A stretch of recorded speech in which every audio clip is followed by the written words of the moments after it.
Har yili Xitoyda 1 million nafar maktab bitiruvchisi milliy san'at imtihonida qatnashadi va natijada 3 milliondan ortiq san'at asari yaratiladi.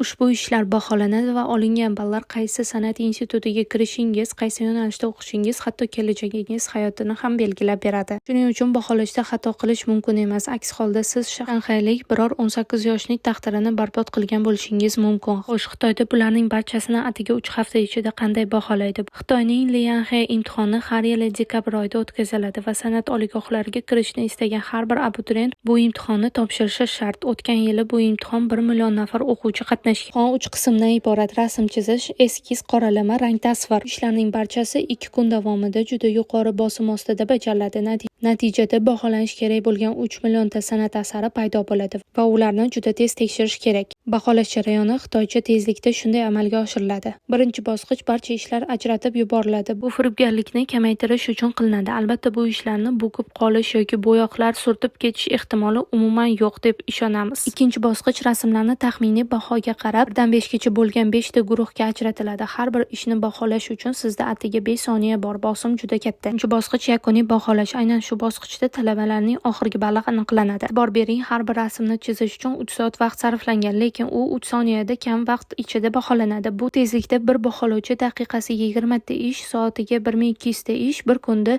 10 mingtadan ortiq ishni baholaydi. Endi buni Xitoyning har bir viloyatidagi yuzlab baholovchilarni ko'paytiring va natijada 3 millionta san'at asarini atigi 21 kun ichida baholab tugatadi. Bunday baholash tizimiga ishonarmidingiz? Bu videoni kimga yuborishni bilasiz? Rassomlik va dizaynerlik kontentlarini yo'qotib olmaslik uchun obuna bo'ling.